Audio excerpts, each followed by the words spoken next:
Molweni, igama lam ndinguDimpho Mphoso Ifani, ndisuka eZingonyameni. Ndifunda apha eFrank Zibi under uLouis Agri. Iprogram yaseLouis Agri ndiyiqale ngee-1 zika-August ku-2024.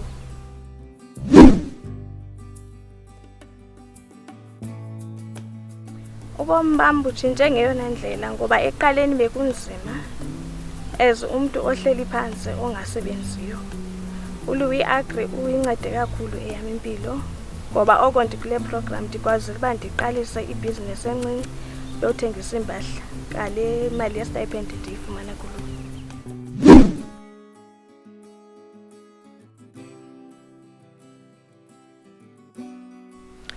Izinto endizifundileyo kule program, okokuqala yi-communication, yeyona nto endiyifundileyo. Okwesibini, ukufunda ukulima.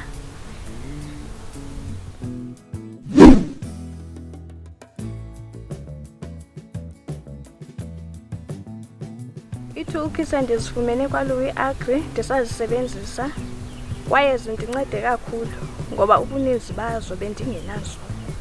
Zindincede kakhulu and zabuyisa laa ntshisakalo enokulima phakathi.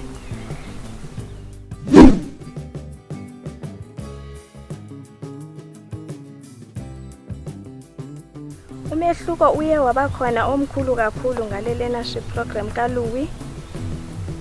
Ukulima kwethu eFrank Zibi kuncede kakhulu kwasekuhlaleni. Kuncedile also nakulutsha oluhleli phantsi lungasebenzi.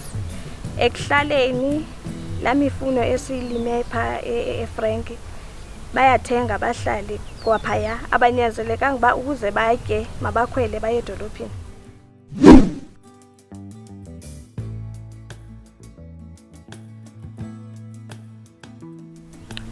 Emveni koba ndigradyuweyithile kule program kaLouis, ndinomnqweno woba ndiqale ibhizinesi yokulima, ndincede also abanye aba-unemployed, ndibafake kule bhizinesi yam ukwenzela uba siqhube siye phambili.